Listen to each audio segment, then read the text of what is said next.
Hello everyone, welcome all you to study in your channel. Study in your channel में आप सभी का स्वागत है। इस पर्टिकुलर वीडियो में हम एथिक्स के बारे में पढ़ेंगे। एथिक्स क्या होता है, इसके पीछे की बहुत अच्छे से डिटेलिंग मैं यहाँ पे देने की कोशिश करूँगा। एक बहुत छोटी सी पहल है जो यूपीएससी के स्टूडेंट है जो इसमें कंफ्यूज होते रहते हैं, जो उत्तराखंड के पीसीएस के स्टूडेंट है जो एथिक्स को थोड़ा सा उनकी पकड़ नहीं होती एथिक्स पे, या उनको समझने में थोड़ा सा कठिनाई होती है, उसको सिंप्लीफाई करने की यहाँ पे मैं कोशिश करूँगा। तो इस वीडियो को आप बिल्कुल अंत तक देखिएगा, आपको बहुत ज़्यादा फ़ायदा होने वाला है। देखिए, सबसे पहले बात करते हैं एथिक्स की। एथिक्स है क्या? देखिए, एथिक्स एक स्टडी है। किसकी study? It is A study of human action. ठीक है, ये एक स्टडी है किसकी? ह्यूमन एक्शन की। अब जो ह्यूमन का जो एक्शन है वो किस तरीके का एक्शन, तो जो स्टडी है ह्यूमन एक्शन की है कि क्या जो ह्यूमन है वो क्या रॉन्ग कर रहा है और क्या राइट कर रहा है। ठीक है, तो ह्यूमन के एक्शन को इस तरीके से देखना कि क्या रॉन्ग है, उसकी जो एक्शन है उसके एक्शन में क्या रॉन्ग है और क्या राइट है। ठीक है, और ये क्यों देख रहे हैं हम? ताकि हम जो मीन्स है, जो हमारा मीन्स है, वो मीन्स क्या है, उसको अल्टीमेट हैप्पीनेस पाने का। ठीक है, ये जो इथिक्स है ये मीन्स है किसके लिए, किस एंड के लिए? अल्टीमेट हैप्पीनेस पाने के लिए सोसाइटी में। ठीक है, तो अब एक बार दोबारा से समझा देता हूँ। इथिक्स क्या है? एक स्टडी है किसकी? ह्यूमन एक्शन की। ह्यूमन एक्शन में हमें क्या क्या देखना है कि क्या उसके एक्शन, जो एक्शन कर रहा है वो रॉन्ग है या राइट है। ठीक है, और ये इथिक्स एज अ मीन्स है सो डैट हम क्या अटेंड कर पाएँ? अल्टीमेट हैप्पीनेस कर पाएँ। नाउ यहाँ पे इथिक्स को और थोड़ा एलेबोरेट करते हैं ताकि चीज़ों को आप बेहतर तरीके से समझ पाओ। अब देखिए, जो इथिक्स हैं, क्या ये इथिक्स क्या यूनिवर्सल होते हैं?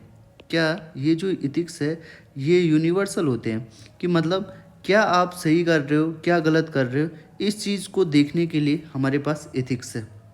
इथिक्स में क्या है कि इथिक्स कह रहा है कि भाई आप रॉन्ग कर रहे हो या राइट कर रहे हो, इस चीज़ को देखने के लिए यहाँ पे हमारे पास इथिक्स है। तो इथिक्स का मतलब क्या हुआ कि ये सेट ऑफ स्टैंडर्ड है, सेट ऑफ स्टैंडर्ड्स है, जिससे हमें ये पता चल पाता है कि क्या राइट है क्या रॉन्ग है। ये जो सेट ऑफ स्टैंडर्ड्स है ना, ये किसने प्लेस करे हैं खुद पे? ये सोसाइटी ने प्लेस करे हैं खुद पे। सोसाइटी ने कह दिया कि भाई ये जो सेट ऑफ स्टैंडर्ड्स है ये 1 2 3 सेट ऑफ स्टैंडर्ड है, अगर आप इनको फॉलो करते हो तब तो आप बिल्कुल राइट हो, और अगर आप इनको फॉलो नहीं करते हो तो आप यहाँ पे रॉन्ग हो जाते हो। तो these are the set of standard. अब आप ये बताओ, ये जो सोसाइटी है ना, ये सोसाइटी क्या पूरे वर्ल्ड में एक समान है? नो, ये सोसाइटी पूरे वर्ल्ड में एक समान नहीं है। यानी कि जो इथिक्स है वो इथिक्स भी पूरे हर हर सोसाइटी के जो इथिक्स हैं वो भी अलग अलग होंगे। तो वेस्टर्न कंट्रीज़ में जो इथिक्स होंगे वो ईस्टर्न कंट्रीज से अलग हो सकते हैं। यानी कि जो हमारा इथिक्स है ना वो यूनिवर्सल नहीं है, जो हमारा इथिक्स है वो यूनिवर्सल नहीं है।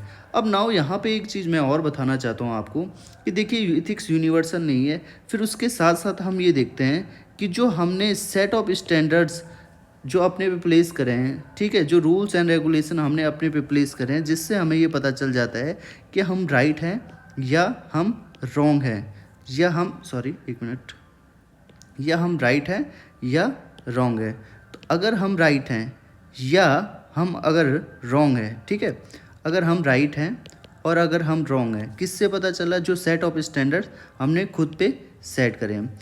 तो क्या ये जो सेट ऑफ स्टैंडर्ड्स हैं क्या ये कभी बदलेंगे नहीं? सेट ऑफ स्टैंडर्ड्स हैं क्या ये कभी बदलेंगे नहीं? यानी कि जो हमने जो अपने स्टैंडर्ड्स बनाए हैं क्या ये रियल में इथिकल है कि नहीं है? जैसे देखिए, एक एग्जांपल से समझते हैं और फिर आपको चीज़ें समझ में आएंगी। देखिए, एग्जांपल समझते हैं हम। यहाँ पे 19वीं सेंचुरी की बात लेते हैं। 19वीं सेंचुरी की बात लेते हैं। आप सभी को पता है कि इंडिया के अंदर सती प्रथा थी। इंडिया के अंदर क्या थी? सती प्रथा थी। बट एट दैट टाइम ये क्या था? According to the set standards and rules of Indian society, जो इस सती था ये बिल्कुल राइट था। ये बिल्कुल क्या था? राइट था। बट ये उस टाइम के हिसाब से था। बट जैसे हमने रीजनिंग करी, जैसे हमने रीजनिंग करी, इसमें थोड़ा सा अपने स्टैंडर्ड्स को देखा, उसमें रीजनिंग करी, उसको रैशनलाइज किया, तो हमने जो अपने इथिक्स हैं, अपने जो इथिक्स हैं उनको भी हमने क्या कर दिया, चेंज कर दिया, ट्विक कर दिया, चेंज कर दिया। यानी कि जो हमारे इथिक्स हैं ना, दे आर नॉट परमानेंट। जो हमारे इथिक्स हैं दोस्तों वो परमानेंट नहीं हैं। जो इथिक्स हैं हमारे, दे कैन बी चेंज्ड, वो चेंज हो सकते हैं। नाउ आपको कौन बताएगा कि आप इथिकल हो कि नहीं हो? हु विल डिसाइड कि यू आर इथिकल और नॉट? तो ये आप इथिकल हो कि नहीं हो, ये डिसाइड करेगी कौन? सोसाइटी। क्योंकि सोसाइटी ने जो स्टैंडर्ड्स बनाए हैं, सेट ऑफ स्टैंडर्ड्स बनाए, उन्हीं को तो आप फॉलो करोगे। अगर आप फॉलो नहीं करोगे तो आप अनइथिकल हो जाओगे, अगर आप फॉलो कर रहे हो तो यू आर इथिकल। यानी कि आप इथिकल हैं या नहीं हैं, ये आप खुद नहीं डिसाइड करोगे। It will be society that will decide are you ethical और नॉट। यानी कि इथिकल होने के लिए लोगों का एक्सेप्ट करना ज़रूरी है कि आप इथिकल हो या नहीं हो। ठीक है, तो ये जो सारी डिटेलिंग मैंने यहाँ पे आपको बताई, आई होप इससे आप चीज़ों को समझ रहे होंगे। नाउ यहाँ पे देखने की कोशिश करते सर मॉरलिटी क्या है, जो मॉरलिटी है वो है क्या। तो मैंने यहाँ पे इथिक्स को आपको थोड़ा सा अच्छे से समझाने की कोशिश करी है। यहाँ पे थोड़ा सा जो लेक्चर होगा वो बड़ा होगा, इसलिए आप बिल्कुल पेशेंस से देखने की कोशिश कीजिएगा। ठीक है, तो यहाँ पे देखिए मोरलिटी को भी समझाता हूँ, फिर चीज़ों को आप बहुत अच्छे से समझ पाएंगे। मोरलिटी क्या है यहाँ पे, ठीक है, नए पेज में लेते हैं, मोरलिटी है क्या यहाँ पे। तो ठीक है, मोरलिटी को समझने की यहाँ पे कोशिश करेंगे। ठीक है, बिल्कुल मैं आराम से समझा रहा हूँ आपको, आप चाहे तो इसको आगे करके भी देख सकते हैं। ठीक है, तो मोरलिटी देखिए क्या है। मोरलिटी क्या है? Set of on individual commitment, set of individual commitment. भाई सेट ऑफ इंडिविजुअल कमिटमेंट का मतलब आपने खुद से तय करना है कि ये चीज़ सही है या गलत है। आपके अंदर से जो कंसाइंस है ना, अगर उसको लगता है कि हाँ ये सही है मेरे लिए और आप उसको कर रहे हो, यानी कि आप उस चीज़ के लिए मॉरल हो। यानी कि ये इंटरनलाइज है। इंटरनलाइज मतलब खुद के अंदर की आवाज़ है। कंसाइंस क्या होता है? खुद के अंदर की आवाज़ है कि हाँ ये मेरे लिए सही है, हाँ इस चीज़ से मैं मतलब खुद से मैं ये सही कर रहा हूँ, चाहे और माने उस चीज़ को ना माने, बट ये मेरे लिए सही है। तो वो चीज़ क्या होगी? आप मॉरल हो। आप क्या उस टाइम पे मॉरल हो। यानी कि आप मॉरल हो या नहीं हो, मॉरल हो या नहीं हो, ये कोई बाहर वाला डिसाइड नहीं करेगा।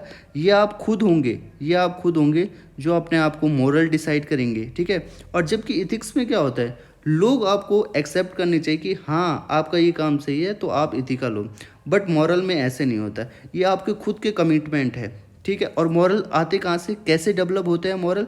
ये होता है बिलीफ सिस्टम से, ये आपके बिलीफ सिस्टम से होता है। ठीक है, कि आप क्या बिलीव रखते हो, आपकी वैल्यूज़ क्या हैं, आपकी जो वैल्यू सिस्टम है वो कितना मजबूत है। ठीक है, आपके कमिटमेंट्स ये सारी चीज़ों से क्या होगा, आपके मॉरल सिस्टम डेवलप होगा। अब एक एग्जांपल लेते हैं और फिर समझने की यहाँ पे कोशिश करते हैं। सपोज एक यहाँ पे पुअर आदमी है, ठीक है, जिसके घर में खाने को बिल्कुल नहीं है। अगर सपोज आज वो अपने घर को खाना नहीं खिलाता है, घर वालों को खाना नहीं खिलाता है, तो हो सकता है कि भूख से 1-2 इंसानों की जान जा सकती है उसके घर में। तो वो क्या करता है? चोरी करता है। अब नाउ चोरी करना तो चोरी करना क्या है? अनइथिकल है। आप सभी को पता है, ये हमारे सोसाइटी के स्टैंडर्ड्स हैं। बट क्योंकि उससे अंदर से आवाज़ आती है, उसकी कंसाइंस बोलती है कि अगर मैं ऐसा करूँगा तो मेरे लिए ये कोई अनइथिकल नहीं है, इससे क्योंकि मेरे घर वालों की जान बच रही है और चोरी करने से इस चीज़ का मेरे को फ़ायदा हो रहा है, और ये फ़ायदा मैं जानबूझ के नहीं कर रहा हूँ क्योंकि मेरी कंडीशन ही ऐसी है और इस वजह से मैं कर रहा हूँ। तो उसने खुद को समझाया, उसके अंदर की जो कंसाइंस थी उसने खुद को समझाया, खुद को बोला और खुद से ही मान लिया कि मैं इस चीज़ में सही हूँ। तो यानी कि वो उस टाइम पे क्या कहलाएगा, मॉरल कहलाएगा। हाँ, दुनिया की नज़रों में वो यहाँ पे अनइथिकल हो सकता है। तो आई होप चीज़ों को आप, एक थिन लाइन है यहाँ पे एथिक्स और, it is a very thin line, ये subtle line between ethics and morality. ठीक है, तो यहाँ पे आप चीज़ों को समझ पाए होंगे ना। यहाँ पे मैं जो आप चीज़ों को समझाने जा रहा हूँ ना, they are very very important, और ये बेसिक होगा या फाउंडेशन होगा आपकी एथिक्स एंड इंटीग्रिटी के लेक्चर्स का। ठीक है, तो यहाँ पे एक नया पेज ले लेते हैं। ठीक है, अब यहाँ पे एक नया पेज लेते हैं और मैं जो यहाँ पे बताने जा रहा हूँ ना उस चीज़ को बहुत ध्यान से समझिएगा। देखिए, कोई भी एक्शन आपके सही हैं गलत हैं, तो इन दोनों चीज़ों के लिए ना यहाँ पे दो थ्योरीज बहुत इंपॉर्टेंट है जहाँ से एथिक्स का मैं कहूँगा कि ओरिजिन हो रहा है। तो यहाँ पे दो चीज़ें देखेंगे आप। ठीक है, यहाँ पे दो चीज़ें देखेंगे। एक अप्रोच है डियंटोलॉजिकल अप्रोच, डियंटोलॉजी कैसे लिखेंगे, डियंटोलॉजी यहाँ पे लिखेंगे डियंटोलॉजी। ठीक है, डियंटोलॉजी, आई होप मैं सही लिख रहा हूँ। ठीक है, देख लीजिएगा। एंड दूसरा है टियोलॉजी। अब टियोलॉजिकल अप्रोच एंड डियंटोलॉजिकल अप्रोच, ये दो अप्रोच को अगर आप समझ गए तो समझ लो आपके थोड़ा सा जो बेसिक्स है वो और ज़्यादा क्लियर हो जाएंगे। अब देखो, टियोलॉजी को पहले समझते हैं। टियोलॉजी आई है कॉन्सिक्वेंटलिज्म से, कॉन्सिक्वेंटलिज्म से। यानी कॉन्सिक्वेंटलिज्म क्या होता है? कॉन्सिक्वेंटलिज्म ना कॉन्सिक्वेंसेस पे, मतलब जो उसके परिणाम है उस पर फोकस करते हैं, परिणाम है फोकस करते हैं। देखिए, दो चीज़ होती है, एक होता है मीन्स मतलब जरिया, और एंड्स मतलब जो आपका गोल है पाने का। तो किस जरिए से अपने आप अपने गोल को पा रहे हैं वो चीज़। अब देखिए, टियोलॉजी में क्या होता है कि जो आपके एक्शन है ना, वो आपके एक्शन राइट हैं या रॉन्ग है, आपके एक्शन राइट हैं या रॉन्ग है, वो कैसे डिसाइड हो पाएगा? तो वो डिसाइड हो पाएगा कि आपका जो एंड्स है वो सही है कि नहीं है।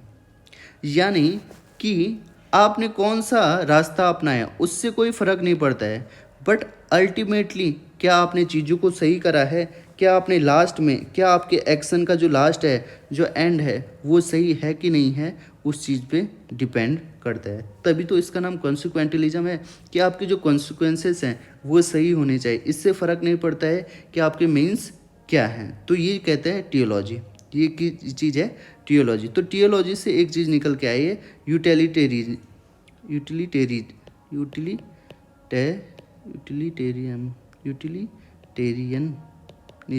ठीक है, यूटिलिटेरियनिज्म। ठीक है, यूटिलिटेरियन क्या कहते हैं कि देखिए भाई, यूटिलिटेरियन, ठीक है, कभी कभी बोलने में थोड़ा सा स्लिप ऑफ टंग हो जाता है। देखिए, यूटिलिटेरियनिज्म में क्या होता है, यूटिलिटी मतलब, ठीक है, यूटिलिटेरियनिज्म में क्या होता है कि भाई आप जो चीज़ों को कर रहे हो ना, उसका जो एंड है ना, उस एंड से क्या होना चाहिए, उस एंड से मैक्सिमम लोगों को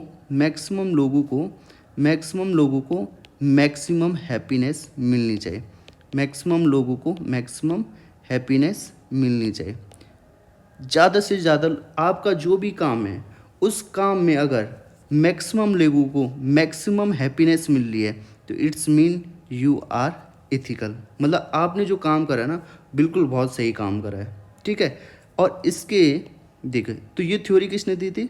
जर्मी बेंथम ने, और बाद में इसको स्टुअर्ट मिल ने भी आगे डेवलप किया था। ठीक है, ये दो इसमें मेनली थे। तो यूटिलिटेरिज्म वाले क्या कहते हैं कि भाई हमारा जो हम एक्शन पे, हमारा मीन्स से हमें कोई लेना देना नहीं है। हाँ, अगर हमारा एंड सही है और उससे ज़्यादा लोगों को ज़्यादा से ज़्यादा हैप्पीनेस मिलती है तो हमारा जो एंड है वो बिल्कुल सही होगा। अब नाउ यहाँ पे एक चीज़ देखेंगे कि जो ये यूटिलिटेरियन फिलॉसफी है, ये जो टियोलॉजिकल फिलॉसफी है, इसके ड्रॉबैक क्या है? अब देखिए भाई ड्रॉबैक क्या है, ठीक है। नाउ यहाँ पे इंडिया की बात लेते हैं। इंडिया में मोस्ट ऑफ द लोग क्या है? हिंदूज हैं, ठीक है। और सपोज हम कल के दिन में ऐसा कानून लेके आ रहे हैं जिससे कि सारे हिंदू को तो खुशी मिल रही है, बट जो माइनॉरिटी सेक्शन है उसको कोई खुशी नहीं मिल रही है, तो क्या हम इस लॉ को सही ठहराएंगे? एज ए कॉन्सिक्वेंटलिज्म या टियोलॉजिकल अप्रोच से या यूटिलिटेरियन अप्रोच से मैक्सिमम लोगों को यहाँ पे हैप्पीनेस मिल रही है, बट जो ये माइनॉरिटी छूट गई इनका क्या होगा? तो क्या ये लॉ सही कहलाया जाएगा कि नहीं कहलाया जाएगा? तो ये एक देखने वाली बात होगी। तो यह कहीं ना कहीं जो यूटिलिटेरियन अप्रोच है वो यहाँ पे क्या करती है? मात खा लेती है। तो इसका कोई एंड नहीं है, ठीक है। अब नाउ यहाँ पे डियोंटोलॉजिकल अप्रोच देखते हैं। इसका स्क्रीनशॉट ले सकते हैं, मैं थोड़ा यहाँ पे इसको रफ कर लेता हूँ या नए पेज में समझा लेता हूँ, फिर ज़्यादा सही रहेगा। डियोंटोलॉजिकल अप्रोच नाउ यहाँ पे डियोंटोलॉजिकल अप्रोच क्या कहती है? It is duty based approach. It is a duty based approach, ठीक है दोस्त। ये क्या है? ड्यूटी बेस्ड अप्रोच है। अब ड्यूटी बेस्ड अप्रोच क्या कहती है भाई? ड्यूटी बेस्ड मतलब मैंने समझा दिया आपको मीन्स क्या है और एंड्स क्या है, मतलब आपका जरिया क्या है आपके गोल को पाने का। तो जो डियोंटोलॉजिकल अप्रोच है वो बोलती है कि आपका मीन्स भाई साहब सही होना चाहिए, इससे फ़र्क नहीं पड़ता है कि आपका एंड कैसा है। अगर आपका एंड सही है और मीन्स ख़राब है तो कोई फ़ायदा नहीं है आपके काम करने का। ये डियोंटोलॉजी वाले कहते हैं। और ये किसने दी थी? कांत साहब ने दी थी। ये कांत साहब ने दी थी, ठीक है। कांत फिलोसोफर हैं, आप सभी को पता है। और ये कांत साहब ने ये जो फिलॉसफी है इसको पुट फॉरवर्ड करा था। तो यानी कि आपका जो मीन्स है ना साहब, ये सही होना चाहिए, चाहे आपका एंड भले सही है और मीन्स ख़राब है तो उससे कोई फ़ायदा नहीं होने वाला। You will be called unethical in your approach, ठीक है। तो भाई डियोंटोलॉजी को फॉलो करने वाले कौन लोग थे? देखिए जैसे गांधीयन अप्रोच भी इसके अंदर आ जाती है, ठीक है। गांधीयन अप्रोच, तो गांधी जी क्या कहते थे साहब कि भाई मैं चलूँगा नॉन वायलेंस के रास्ते पे, मैं चलूँगा ट्रूथ के रास्ते पे, ठीक है। रिजल्ट मैं अच्छा ही चाहता हूँ, बट मेरा मीन्स भी क्या होना चाहिए? मेरा मीन्स बिल्कुल सही है, इसलिए मेरा जो एंड होगा ना वो भी बिल्कुल सही होगा। ये गांधीयन अप्रोच है। और गांधीयन अप्रोच किस पे बेस्ड है? डियोंटोलॉजिकल अप्रोच पे बेस्ड है ना। यहाँ पे कांतियन फिलॉसफी है ना, कांत की जो फिलॉसफी है, एक कांत की फिलॉसफी है कैटेगोरिकल इम्पेरेटिव, ठीक है। आई थिंक मैं स्पेलिंग सही नहीं लिख पा रहा हूँ यहाँ पे, आप थोड़े स्पेलिंग का देख लेना यहाँ पे, ठीक है। कैटेगोरिकल अब सही है शायद, ठीक है। Categorical imperative. अब कांत की जो ये फिलॉसफी है ना कैटेगोरिकल इम्पेरेटिव, ये क्या कहती है? थोड़ा सा इसको समझने की यहाँ पे कोशिश करते हैं। देखो कैटेगरी इम्पेरेटिव का मतलब होता है कमांड। जैसे इम्पेरेटिव सेंटेंसेस नहीं होते, आज्ञा सूचक शब्द, तो यहाँ पे भी यही है कि कैटेगोरिकल इम्पेरेटिव यानी कि कमांड। तो यहाँ पे ये कैटेगोरिकल इम्पेरेटिव में ये कहा गया है कि हमारे सामने कुछ ऐसे एक्शन होते हैं ना जो हमको करने ही करने हैं, वो हमारी डिजायर पे या हमारी डिजायर कैसी भी हो, हमारी इमोशन कैसे भी हो, उससे कोई फ़र्क नहीं पड़ता है। हमारी डिजायर क्या है, हमारी इमोशन क्या है, उससे कोई फ़र्क नहीं पड़ता है साहब। बट आपका जो एक्शन है ना, जो आपके एक्शन है या जो आपको कमांड है या जो आपको काम करना है, उस काम को तो आपको करना ही करना है। कुछ ऐसे काम होते हैं जो आपको करना ही करना है, उसमें आपकी डिजायर इच्छा नहीं देखी जाती है, आपके इमोशंस नहीं देखे जाते हैं, वो काम आपको करना ही करना है। It is your duty to perform that particular action, ठीक है। वहाँ पे वो आपकी ड्यूटी हो जाती है। जैसे कि सपोज देखिए भाई, सपोज यहाँ पे आप चल रहे हैं, ये स्ट्रीट है और यहाँ पे आप चल रहे हैं और यहाँ पे आपके सामने कूड़ा है, तो ये आपकी ड्यूटी है कि उस कूड़े को आप फेंको। फिर आपको ये नहीं सोचना है कि यार इससे मेरे को कोई फ़ायदा नहीं होने वाला, या देखो इधर उधर कोई कैमरा लगा नहीं रखा है और मैं फिर भी काम करे जा रहा हूँ, लोगों को कैसे पता चलेगा मैंने यहाँ से कूड़ा फेंका। नो, ये आपकी डिजायर या आप किसी के इन्फ्लुएंस से किसी के इन्फ्लुएंस से काम नहीं करोगे। ये कैटेगोरिकल इम्पेरेटिव कहता है कि आपकी डिज़ायर क्या है, आप किसी से इन्फ्लुएंस हो नहीं हो, इमोशन क्या है, इसी से कोई फ़र्क नहीं पड़ता है। कुछ एक्शन ऐसे होते हैं which are your duty and need to be perform, that is categorical imperative. I think ये चीज़ आप समझ गए होंगे। डियोंटोलॉजिकल में एक चीज़ और आती है भगवत गीता का, ठीक है, निष्काम कर्मा, ठीक है, निष्काम कर्मा, ठीक है। अब देखो निष्काम कर्मा क्या होता है कि भाई कर्म करते जाओ, कर्म करते जाओ, फल की चिंता ना करिएगा, फल की चिंता नहीं करनी है। तो भाई कम काम करते जाओ, आप फल की चिंता नहीं करो, मतलब जो आपका मीन्स है ना दोस्त, वो आप करते जाओ, जो आप काम कर रहे हो ना वो करते जाओ, फल मतलब एंड्स की चिंता मत करो, एंड आपका सही ही होगा अगर आप काम सही कर रहे हैं, अगर आपका मीन्स क्या है, सही है। तो आई होप ये सारी चीज़ें आप समझ गए होंगे, आई होप ये सारी चीज़ें आप समझ गए होंगे ना। यहाँ पे थोड़ा सा एक और स्टेप बता देता हूँ ताकि चीज़ें अब सारी क्लियर हो जाए। अब धीरे धीरे अब हम सारी चीज़ों पे आ गए हैं। नाउ यहाँ पे ब्रांच ऑफ एथिक्स की बात करते हैं, नाउ यहाँ पे ब्रांच ऑफ एथिक्स की बात करते हैं, और एक और टॉपिक है, फिर आपकी सारी चीज़ें क्लियर हो जाएंगी, और फिर यहाँ पे लेक्चर को मैं यहाँ पे कंप्लीट कर दूँ, क्योंकि अधूरा लेक्चर ठीक नहीं लगता है। तो जो ये ब्रांच ऑफ एथिक्स हैं क्या क्या हैं, तो 4 ब्रांच है बेसिकली, उन ब्रांच को बताने की कोशिश करता हूँ, और फिर यहाँ पे एक और अप्रोच है उसको मैं बताऊंगा, और फिर इस लेक्चर को समाप्त करेंगे। तो ब्रांच ऑफ एथिक्स में सबसे पहले यहाँ पे डिस्क्रिप्टिव अप्रोच, डिस्क्रिप्टिव अप्रोच, ठीक है, उसके बाद नॉर्मेटिव अप्रोच, नॉर्मेटिव, ठीक है, और उसके बाद यहाँ पे है आपकी मेटा एथिक्स, और यहाँ पे आपके अगली आगे अप्लाइड एथिक्स, ठीक है। ये कुछ ब्रांच है आपकी एथिक्स की। नाउ यहाँ पे जो सबसे समझने वाली है, चारों ही समझने वाली है, but mainly normative and descriptive. देखिए डिस्क्रिप्टिव में क्या है, डिस्क्रिप्टिव एथिक्स है क्या एक्चुअल में। देखिए डिस्क्रिप्टिव एथिक्स ये है ना कि जो हमने सेट ऑफ स्टैंडर्ड्स को फॉलो करा है ना अपनी सोसाइटी में, उनके बारे में कि उसमें क्या लिखा हुआ है, किस तरीके से हम ह्यूमन एक्शन, हमारा जो ह्यूमन एक्शन है वो परफॉर्म हो रहा है उस सोसाइटी में, हम किस तरीके से एथिकल हैं नहीं हैं, उसमें क्या क्या चीज़ें हैं, क्या एथिक्स हैं, क्या एथिकल है क्या नहीं है, ये सारी चीज़ें हम सेट ऑफ स्टैंडर्ड यानी कि डिस्क्रिप्शन में देख रहे हैं। जैसे डिस्क्रिप्शन होता है ना यूट्यूब वीडियोज़ के नीचे कि उसमें उस वीडियोज़ के अंदर क्या क्या चीज़ें हैं, तो वैसे इथिक्स समझ लो वीडियो है, और उस वीडियो के अंदर क्या क्या है, डैट इज़ डिस्क्रिप्शन। तो वो हो गया डिस्क्रिप्टिव इथिक्स कि हाँ उसके अंदर क्या है, मतलब इथिक्स क्या है, स्टैंडर्ड्स क्या हमने रखे हुए हैं, क्या ह्यूमन एक्शन परफॉर्म कर रहे हैं हम, वो सारी चीज़ें डिस्क्रिप्शन के अंदर है, that is descriptive ethics. Now यहाँ पे नॉर्मेटिव इथिक्स बहुत इंपॉर्टेंट हो जाता है, ठीक है। अब नॉर्मेटिव इथिक्स क्या है, देखिए नॉर्मेटिव इथिक्स का मतलब होता है कि what ought to be, what ought to be, ought to be मतलब हमने बना तो दिया है कि ये हमारे इथिक्स है, बट क्या ये इथिक्स सही है, क्या ये इथिक्स सही है, क्या एक्चुअल में ऐसे ही होना चाहिए था।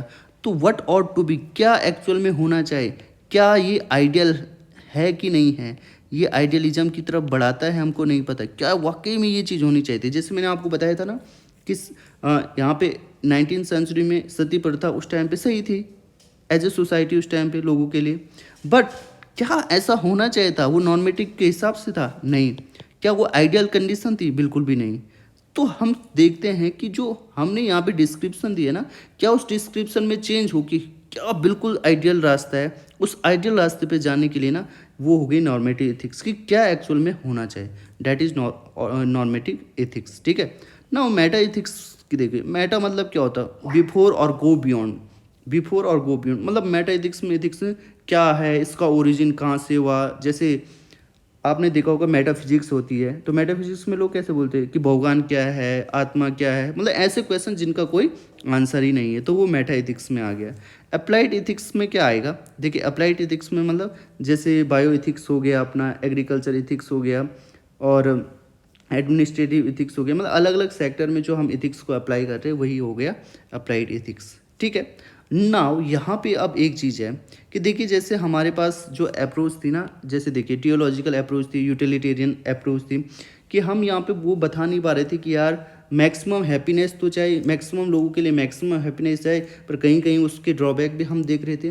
तो कैसे हम पहचाने कि यार इथिक्स है क्या, कैसे पहचाने कि इथिक्स कहाँ पे बिल्कुल सही बैठ रहा है, जो स्टैंडर्ड्स हमने सेट करे ना वो बिल्कुल इथिकल है। वो उनको किस तरीके से हम एक एज अ पैरामीटर किससे नापें।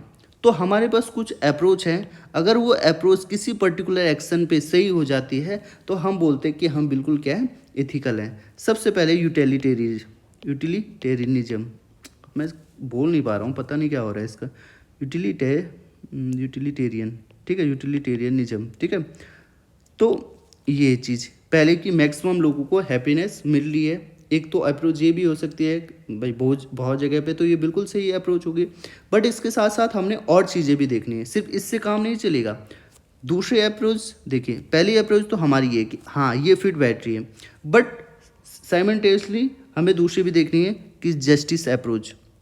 क्या जब ऐसा हो रहा है, अगर आप कह रहे हो साहब, अगर सपोज जैसे मैंने आपको एग्जांपल दी, इंडिया के अंदर ऐसा लॉ बना दिया जिससे कि मैक्सिमम हैप्पीनेस मिल रही, मतलब हिंदूज़ के लिए एक ऐसा अच्छा लॉ बनेगा कि इनको तो बहुत मज़ा आ रहा है बट माइनॉरिटीज़ को नहीं आ रहा मज़ा, तो वहाँ पे यूटिलिटेरियन तो फॉलो हो रहा है पर जस्टिस अप्रोच फॉलो नहीं हो रहा है। तो हमारा जो ये एक्शन होगा वो हम बोल देंगे भाई ये तो अनइथिकल हो गया, ठीक है। उसके बाद common good approach, common good approach, common good approach, common good approach का मतलब क्या होता है, वही चीज़।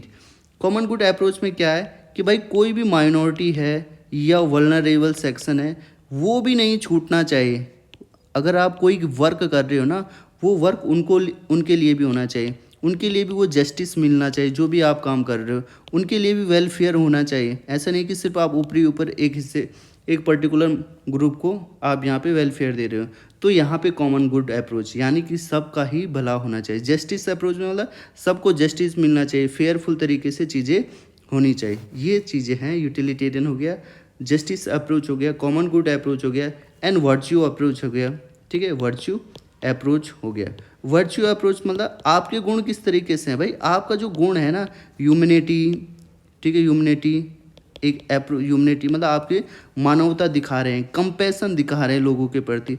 ये कुछ ऐसे गुण हैं जिससे कि आप इथिकल हो सकते हो, जेनरस हो आप लोगों के प्रति, ठीक है, ठीक है। तो ये सारी चीज़ें हैं, आपके अंदर करेज है कुछ काम करने का, ठीक है, ये आपके अंदर वैल्यूज़ हैं, वर्च्यूज़ हैं, जिसके कारण आप अच्छे से एडमिनिस्ट्रेशन में भी अच्छे से काम कर सकते हो, ठीक है। एज ए पब्लिक सर्वेंट आप यहाँ पे अच्छा काम कर सकते हो, ठीक है।